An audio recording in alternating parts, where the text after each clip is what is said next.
भगवान शिव और वासुकी नाग की कथा विशेष रूप से उनकी भक्ति, त्याग और शिवजी की दयालुता और करुणा को दर्शाती है। यह कथा मुख्यतः समुद्र मंथन और वासुकी नाग की शिव भक्ति से जुड़ी घटनाओं पर केंद्रित है। आइए इसे विस्तार से समझते हैं। वासुकी नाग नागों के राजा माने जाते हैं और उन्हें शिव भक्तों में अग्रणी स्थान प्राप्त है।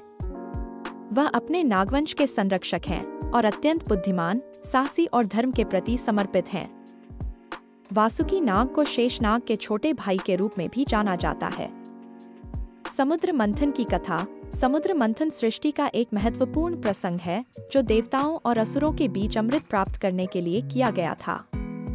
एक बार ऋषि दुर्वासा के शाप के कारण देवता अपनी शक्तियां खो बैठे। वे असुरों से पराजित होने लगे। अपनी स्थिति सुधारने और अमरत्व प्राप्त करने के लिए देवताओं ने भगवान विष्णु की शरण ली।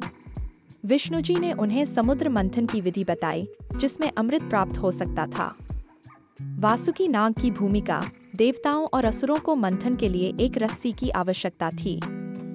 वासुकी नाग ने अपने आप को इस कार्य के लिए प्रस्तुत किया। देवता वासुकी के पूंछ वाले हिस्से को पकड़ते हैं, जबकि असुर उनके मुख के पास खड़े होते हैं।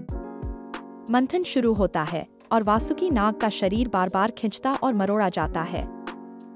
हलाहल विष का प्रकट होना। मंथन के दौरान सबसे पहले समुद्र से हलाहल विष निकला। यह विष इतना प्रचंड और जहरीला था कि इससे संपूर्ण सृष्टि के विनाश का खतरा उत्पन्न हो गया। देवता और असुर चिंतित हो गए और वे भगवान शिव के पास पहुंचे। शिवजी ने अपनी असीम करुणा और सृष्टि की रक्षा के लिए विष को पीने का निर्णय लिया। शिवजी का नीलकंठ बनना। भगवान शिव ने हलाहल विष को अपने कंठ में धारण कर लिया। उन्होंने उसे निगला नहीं, बल्कि अपने कंठ में ही रोक लिया ताकि यह उनके शरीर में न फैले। इस कारण उनका कंठ नीला हो गया और वे नीलकंठ कहलाए।